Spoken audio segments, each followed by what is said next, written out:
എത്ര കാലം പഴക്കമുള്ള ബാൾഡ്നെസ് ആയിക്കഴിഞ്ഞാലും അവരുടെ സ്കാൽപ്പിൽ വരെ മുടി മുളയ്ക്കാൻ പറ്റുന്ന രീതിയിലുള്ള ഒരു ഹെയർ പാക്കോ ആയിട്ടാണ് നമ്മൾ ഇന്ന് വന്നിട്ടുള്ളത്.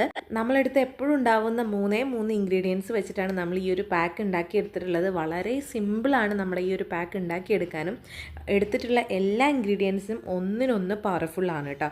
അപ്പോൾ മസ്റ്റായിട്ടും ട്രൈ ചെയ്യുക. മെന്നാണെങ്കിലും വിമൻ ആണെങ്കിലും മസ്റ്റ് ട്രൈ ആയിട്ടുള്ള ഒരു പാക്കാണ് കേട്ടോ.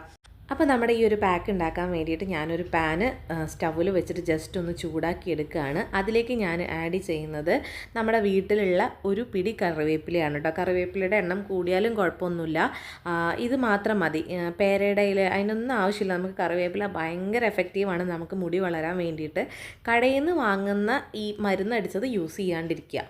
അപ്പോൾ അത് നന്നായിട്ടൊന്ന് റോസ്റ്റ് ചെയ്തെടുക്കുക. ഇതിന് പകരം വേണമെങ്കിൽ നമ്മൾ ഒരു 3-4 ദിവസം വെയിലത്ത് വെച്ചാൽ തന്നെ കറിവേപ്പില നന്നായിട്ട് ഡ്രൈ ആയിട്ട് കിട്ടും. അതിന് പകരം എളുപ്പപ്പണിക്കാണ് ഞാൻ ഇതുപോലെ റോസ്റ്റ് ചെയ്തെടുക്കുന്നത് കേട്ടോ. ഇങ്ങനെയാകുമ്പോൾ നമുക്ക് കറിവേപ്പില കുറേ കാലം കേട് വരാതെ നമുക്ക് പൊടിച്ചിട്ട് യൂസ് ചെയ്യാൻ പറ്റുന്നതാണ്. ഇപ്പോൾ ഇതേ നന്നായിട്ടൊന്ന് ഡ്രൈ ആയി വന്നിട്ടുണ്ട്, വെള്ളത്തിൻ്റെ അംശമൊക്കെ ഒന്ന് വറ്റിയിട്ടുണ്ട്. ഇനി ഞാനിതിലേക്ക് ചേർക്കാൻ പോകുന്നത് 1/2 കപ്പ് ചെറുപയറാണ്. നന്നായിട്ട് കഴുകി ഉണക്കി നമ്മൾ കുക്ക് ചെയ്യാനൊക്കെ എടുക്കുന്ന ചെറുപയറുണ്ടല്ലോ, അതാണ് കേട്ടോ. അതും ഞാൻ ജസ്റ്റ് ഒന്ന് റോസ്റ്റ് ചെയ്തെടുക്കുന്നുണ്ട്. ചെറിയ തീയിലിട്ടിട്ട് ഒന്ന് റോസ്റ്റ് ചെയ്താൽ മതി. രണ്ടും നമ്മുടെ സ്കാൽപ്പിൽ മുടി വളരാൻ വേണ്ടിയിട്ട് ഒരുപാട് എഫക്റ്റ് ചെയ്യുന്ന ഇൻഗ്രീഡിയൻസ് ആണ്. ഇനി നമ്മളിതിലേക്ക് പൊടികളായിട്ട് യാതൊന്നും തന്നെ ചേർക്കുന്നില്ല. ഇനി ഇതിൻ്റെ അളവ് നിങ്ങൾക്ക് കൂട്ടിയിട്ട് പൊടിച്ച് ഒരു ബോട്ടിലാക്കി സൂക്ഷിക്കുകയാണെങ്കിൽ ഒരുപാട് കാലം നമുക്ക് പാക്കായിട്ട് യൂസ് ചെയ്യാൻ വേണ്ടിയിട്ട് എടുക്കാവുന്നതാണ് കേട്ടോ. ഇപ്പോൾ ഇതേ ആവശ്യത്തിനുള്ള റോസ്റ്റ് ആയിട്ടുണ്ട്. ഇനി നമ്മളിത് തണുക്കാൻ വെക്കണം. പക്ഷെ തണുക്കാൻ നമ്മൾ ഇതിൽ വെച്ച് കഴിഞ്ഞാൽ ഇത് ഭയങ്കരമായിട്ട് കരിഞ്ഞു പോവും. അതുകൊണ്ട് ഞാനൊരു സ്റ്റീൽ പ്ലേറ്റിലേക്ക് മാറ്റി കുറച്ചൊന്ന് തണുത്തതിന് ശേഷം നമുക്കിത് പൊടിച്ചെടുക്കേണ്ടതുണ്ട് കേട്ടോ. ഇനി നമുക്ക് വേണ്ടതെന്ന് പറഞ്ഞു കഴിഞ്ഞാൽ ഒരു റോസ്മേരി ലീവ്സാണ്. അപ്പോൾ ഞാനിവിടെ എടുത്തിരിക്കുന്നത് അട്ടാർ ആയുർവേദയുടെ റോസ്മേരി ഡ്രൈഡ് ലീവ്സാണ് കേട്ടോ. ഇതെന്ന് പറഞ്ഞു കഴിഞ്ഞാൽ 100% നാച്ചുറൽ ആയിട്ടുള്ള എഡിബിൾ ആയിട്ടുള്ള പ്രോഡക്റ്റ്സ് ആണ് കേട്ടോ. അപ്പോൾ പ്രോഡക്ട്സിൻ്റെ ലിങ്കും ഡീറ്റെയിൽസൊക്കെ ഞാൻ ഡിസ്ക്രിപ്ഷൻ ബോക്സിൽ കൊടുക്കാം. ജസ്റ്റ് ഒന്ന് ചെക്ക് ചെയ്ത് നോക്കുക. നമുക്ക് റോസ്മേരി വാട്ടറാണ് ഉണ്ടാക്കിയെടുക്കേണ്ടത്. അപ്പോൾ ഞാനൊരു പാനിലേക്ക് 1 കപ്പ് വെള്ളമാണ് ഇവിടെ എടുത്തിട്ടുള്ളത്. ഇനി നമുക്കത് സ്റ്റൗവിൽ വെച്ചിട്ട് ഒന്ന് ചൂടാക്കിയെടുക്കണം. അപ്പോൾ അതിലേക്ക് ഞാൻ ആഡ് ചെയ്യുന്നത് 2 ടീസ്പൂൺ റോസ്മേരി ഡ്രൈഡ് ലീവ്സ് ആണ്. ഇത് നിങ്ങൾ സ്റ്റോർ ചെയ്ത് വെക്കുകയാണെന്നുണ്ടെങ്കിൽ കുറേ അധികം കാലത്തേക്ക് നമുക്ക് ഈ ഒരു പാക്ക് തന്നെ മതിയാവും കേട്ടോ. എൻ്റെ ഒരു ഹെയർ കെയർ ജേണിയിൽ റോസ്മേരി ലീവ്സിന് ഒരുപാട് പങ്കുണ്ട്. ഞാൻ ഓയിലായിട്ട് യൂസ് ചെയ്തിട്ടുണ്ട്, ഇതേപോലെ റോസ്മേരി വാട്ടർ മാത്രമായിട്ട് സ്കാൽപ്പിൽ യൂസ് ചെയ്തിട്ടുണ്ട്, അല്ലെങ്കിൽ പാക്കിൽ മിക്സ് ചെയ്യാൻ വേണ്ടിയിട്ടും ഞാനിതുപോലെ യൂസ് ചെയ്യാറുണ്ട് കേട്ടോ.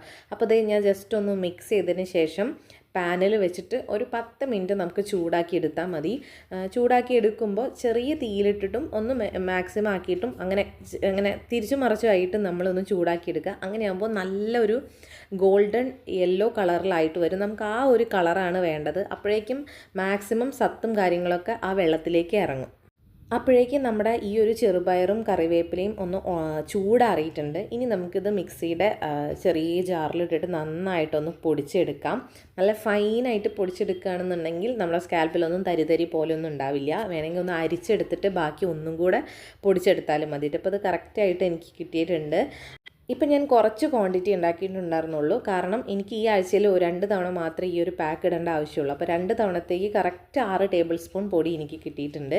അപ്പോൾ ഞാൻ ഇതുപോലെ വെള്ളമൊന്നും ഇല്ലാത്ത ഞാൻ ഓൾറെഡി പാക്കൊക്കെ സ്റ്റോർ ചെയ്യുന്ന കുപ്പിയാണ് കേട്ടോ അത്.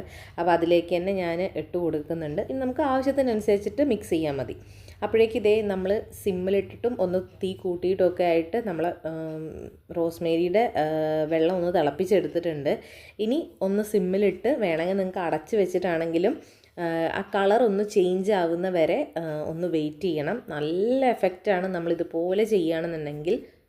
ഇപ്പോൾ കണ്ടില്ലേക്ക് നല്ല യെല്ലോയിഷ് കളറായി വന്നിട്ടുണ്ട്. ഇനി നമുക്ക് തീ ഓഫ് ചെയ്തിട്ട് ഇതൊന്ന് ചൂടാറാൻ വേണ്ടിയിട്ട് വെയിറ്റ് ചെയ്യാം. ചൂടാറിയതിന് ശേഷം നമുക്കിതൊന്ന് അരിച്ചെടുക്കാം. ആ വെള്ളം നിങ്ങൾക്ക് ഒരു സ്പ്രേ ബോട്ടിലാക്കിയിട്ട് വേണമെങ്കിൽ സ്പ്രേ ചെയ്യാവുന്നതാണ് സ്കാൽപ്പിൽ. ഡെയിലി നമുക്ക് സ്കാൽപ്പിൽ സ്പ്രേ ചെയ്യാം. ഇപ്പോൾ നമ്മളിത് എടുത്തിട്ട് ഒന്ന് പാക്ക് അപ്ലൈ ചെയ്യാൻ വേണ്ടിയിട്ട് ഞാനൊന്ന് സ്ട്രെയിൻ ചെയ്തെടുക്കുന്നുണ്ട്. ഇത് നമ്മുടെ സ്കാൽപ്പിലുള്ള ബ്ലഡ് സർക്കുലേഷൻ കൂട്ടാനും അതേപോലെ നന്നായിട്ട് സ്കാൽപ്പിനൊന്ന് സ്റ്റിമുലേറ്റ് ചെയ്യാൻ വേണ്ടിയിട്ടും സഹായിക്കുന്നതാണ്. അത് മാത്രമല്ല നമ്മുടെ സ്കാൽപ്പിൽ എന്തെങ്കിലും ഇഷ്യൂസും കാര്യങ്ങളൊക്കെ ഉണ്ടാവില്ല, ഇപ്പോൾ ഇറിറ്റേഷനോ അല്ലെങ്കിൽ ഡാൻഡ്രഫോ അല്ലെങ്കിൽ ഇച്ചിനെസ്സോ അല്ലെങ്കിൽ ഇങ്ങനെ ഫ്ലേക്കി ആയിട്ട് നമ്മുടെ സ്കാൽപ്പ് ഇങ്ങനെ പോരുന്നുണ്ടെന്നുണ്ടെങ്കിൽ അതിന് വേണ്ടിയിട്ട് നമുക്ക് ഈ ഒരു റോസ്മേരി വാട്ടർ യൂസ് ചെയ്യാവുന്നതാണ് കേട്ടോ. ഇനി നമുക്ക് പാക്ക് ഉണ്ടാക്കിയെടുക്കാം. അപ്പം ഞാനൊരു ബൗളിലേക്ക് 3 ടേബിൾ സ്പൂൺ നമ്മൾ പൊടിച്ച് വെച്ചിട്ടുള്ള പൊടി ഞാനിവിടെ എടുക്കുന്നുണ്ട്. ഇനി അതിലേക്ക് നമ്മൾ റോസ്മേരി വാട്ടർ വെച്ചിട്ടൊന്ന് മിക്സ് ചെയ്യുകയാണ്. കറക്റ്റ് പാക്കിൻ്റെ കൺസിസ്റ്റൻസി എങ്ങനെയാണോ അതിനനുസരിച്ചിട്ട് നമുക്ക് വാട്ടർ ആഡ് ചെയ്യാം. ബാക്കി നമുക്ക് സ്കാൽപ്പിൽ അപ്ലൈ ചെയ്യാൻ വേണ്ടിയിട്ട് ഒന്നെങ്കിൽ ഫ്രിഡ്ജിൽ വയ്ക്കാം, അല്ലെങ്കിൽ ഹെയർ വാഷ് ചെയ്യുന്ന സമയത്ത് നമ്മൾ ലാസ്റ്റത്തെ വെള്ളമായിട്ട് ഈ വെള്ളം യൂസ് ചെയ്താൽ മതി. അതാകുമ്പോൾ നമുക്ക് പിന്നീട് കഴുകി കളയേണ്ട ആവശ്യമില്ലല്ലോ. ആ സത്തിൻ്റെ ഒരു എഫക്റ്റ് നമ്മുടെ സ്കാൽപ്പിൽ ഇരിക്കുകയും ചെയ്യും. അപ്പോൾ എനിക്കൊരു കുറച്ച് ലൂസ് കൺസിസ്റ്റൻസി വേണം, ഒരുപാട് വെള്ളമല്ല ഒരുപാട് തിക്കുമല്ല. കാരണം ചെറുപയർ പൊടി ആയതുകൊണ്ട് നമുക്ക് സ്കാൽപ്പിൽ അപ്ലൈ ചെയ്യുമ്പോൾ ഒരു ചെറിയൊരു ഡ്രൈനെസ് വരും. അപ്പോൾ കുറച്ച് വെള്ളം പോലത്തെ കൺസിസ്റ്റൻസിയാണ് എനിക്കിഷ്ടം. അപ്പോൾ അതുകൊണ്ടല്ലേ എനിക്ക് ഈ ഒരു പരുവത്തിലാണ് വന്നിട്ടുള്ളത്. ഇതുപോലെ ഞാൻ അപ്ലൈ ചെയ്യാറ്. അപ്പോൾ കറക്റ്റ് ആയിട്ടുണ്ട്. അപ്പോൾ ഇനി നമുക്കുള്ളതെന്ന് പറഞ്ഞു കഴിഞ്ഞാൽ ഡയറക്റ്റ് അപ്ലിക്കേഷനാണ്. അപ്പോൾ എല്ലാവരും നമ്മുടെ ഈ ഒരു ചലഞ്ച് 15 ഡേയ്സ് ചലഞ്ചാണ്. മാക്സിമം ഒരുപാട് പേര് എൻ്റെ അടുത്ത് കമ്മ്യൂണിറ്റിയിൽ പറഞ്ഞിട്ടുണ്ടായിരുന്നു 15 ഡേയ്സ് കൂട്ടണം എന്നുള്ളത്. എനിക്ക് കൂട്ടാൻ പറ്റുമോ എന്ന് എനിക്കറിയില്ല. അതുകൊണ്ടാണ് ഞാൻ 15 ഡേയ്സ് ചലഞ്ച് ഇപ്പോൾ എടുക്കുന്നത്. കൂട്ടാൻ പറ്റുകയാണെങ്കിൽ നമുക്ക് അപ് ടു 30 ഡേയ്സ് ചലഞ്ച് വരെ എടുക്കാം കേട്ടോ. അപ്പോൾ പിന്നെ നമ്മൾ ഓൾട്ടർനേറ്റീവ് ഡേയ്സിലാണ് വീഡിയോ ഇടുന്നത്. കാരണം ഡെയിലി നമ്മളെ സ്കാൽപ്പ് വാഷ് ചെയ്യുക അല്ലെങ്കിൽ ഡെയിലി പാക്ക് അപ്ലൈ ചെയ്യുന്നത് നമുക്ക് നല്ലതല്ല. അതുകൊണ്ടാണ് നമ്മൾ ഓൾട്ടർനേറ്റീവ് ഡേയ്സിൽ ഓരോ പാക്ക് ഇടുന്നതും ഓയിലിംഗ് ചെയ്യുന്നതും അതേപോലെ തന്നെ വാഷ് ചെയ്യുന്നതൊക്കെ. ആഴ്ചയിൽ 3-4 തവണ നമ്മൾ സ്കാൽപ്പ് മുടി വാഷ് ചെയ്താൽ മതി. ഡെയിലി നമ്മൾ വാഷ് ചെയ്ത് കഴിഞ്ഞാൽ കണ്ടമാനം മുടി പൊട്ടിപ്പോകും കേട്ടോ. ഇപ്പോൾ കണ്ടില്ലേ, എനിക്കിപ്പോൾ മുടി കെട്ട് മാറ്റിയപ്പോൾ സമയത്ത് 3-4 മുടി എനിക്ക് കിട്ടിയിട്ടുള്ളൂ ഈ ഒരു സമയത്ത്. ഇനിയിപ്പോൾ ഉച്ചയാവുന്ന സമയമാകുമ്പോഴേക്കും എനിക്കൊരു മുടിയിൽ നിന്ന് ഇങ്ങനെ 3-4 അല്ലെങ്കിൽ 5-6 കിട്ടും. അങ്ങനെ ഒരു ദിവസം ഒരു 20 മുടി മാക്സിമം കൊഴിയാറുണ്ട്. അപ്പോൾ അതേ മുടിയിലുള്ള കെട്ടും കാര്യങ്ങളൊക്കെ മാറ്റി 2 സൈഡിലേക്ക് ഇങ്ങനെ വകച്ചിലെടുത്തതിന് ശേഷം സ്കാൽപ്പിലാണ് നമ്മൾ ഈ ഒരു പാക്ക് അപ്ലൈ ചെയ്ത് കൊടുക്കേണ്ടത്. കറക്റ്റ് നമ്മളെ സ്കാൽപ്പിക്കുള്ള അത്രയും ക്വാണ്ടിറ്റി ഉണ്ടാവുള്ളൂ. മുടിയിലൊന്നും കാര്യമായിട്ട് അപ്ലൈ ചെയ്യാൻ നമുക്ക് ഉണ്ടാവില്ല. ഇത് മുടിയിൽ അപ്ലൈ ചെയ്യും വേണ്ട, കാരണം കുറച്ച് ഡ്രൈയിങ് ആക്കും നമ്മളെ മുടി കേട്ടോ. അപ്പോൾ അതുകൊണ്ട് നമ്മൾ സ്കാൽപ്പിൽ നന്നായിട്ട് അപ്ലൈ ചെയ്ത് കൊടുക്കുക. നമ്മുടെ മുടി ഒരുപാട് ഡ്രൈ ആണെന്നുണ്ടെങ്കിൽ കുറച്ച് ഓയിൽ ഈ ഒരു പാക്ക് അപ്ലൈ ചെയ്യുന്നതിൻ്റെ തൊട്ട് മുന്നായിട്ട് മുടിയിലൊന്ന് അപ്ലൈ ചെയ്ത് കൊടുത്തു കഴിഞ്ഞാൽ ആ ഒരു ഡ്രൈനെസ് മാറിക്കിട്ടാൻ വേണ്ടിയിട്ട് സഹായിക്കും കേട്ടോ. അപ്പോൾ അത് ഞാൻ കംപ്ലീറ്റ് സ്കാൽപ്പിൽ ഈ ഒരു പാക്ക് അപ്ലൈ ചെയ്ത് കൊടുത്തിട്ടുണ്ട്. ഇനി 30 മിനിറ്റ്സ് കറക്റ്റ് 30 മിനിറ്റ്സ് കഴിഞ്ഞാൽ നമുക്ക് സാധാ വെള്ളത്തിൽ ഒരു ഷാമ്പൂവിൻ്റെ ആവശ്യമില്ല കേട്ടോ, വാഷ് ചെയ്യാവുന്നതാണ്. അടിപൊളി റിസൾട്ടാണ്. നമ്മളിപ്പോൾ ഒരു പ്രോഗ്രാമിന് പോകുമ്പോൾ തലേ ദിവസം ചെയ്തത് ചിലപ്പോൾ ഈ ഒരു ചെറുപയറിൻ്റെ തരികളൊക്കെ ഉണ്ടാവില്ല. അപ്പോൾ തൊട്ട് മുന്നത്തെ ദിവസം ചെയ്യുകയാണെങ്കിൽ മുടി ഉണങ്ങിയിട്ട് ഇങ്ങനെ കോംബ് ചെയ്യുന്ന സമയത്ത് ആ പൊടിയൊക്കെ അങ്ങോട്ട് പോയി കിട്ടും. അങ്ങനെ സ്കാൽപ്പിൽ ഇരിക്കത്തൊന്നുമില്ല. എന്തായാലും അത് കോംബ് ചെയ്യാൻ വേണ്ടിയിട്ട് മറക്കരുത്, കാരണം ഇനി ഇത് കാരണം ഒരു ഡാൻഡ്രഫും കാര്യങ്ങൾ വരരുതല്ലോ.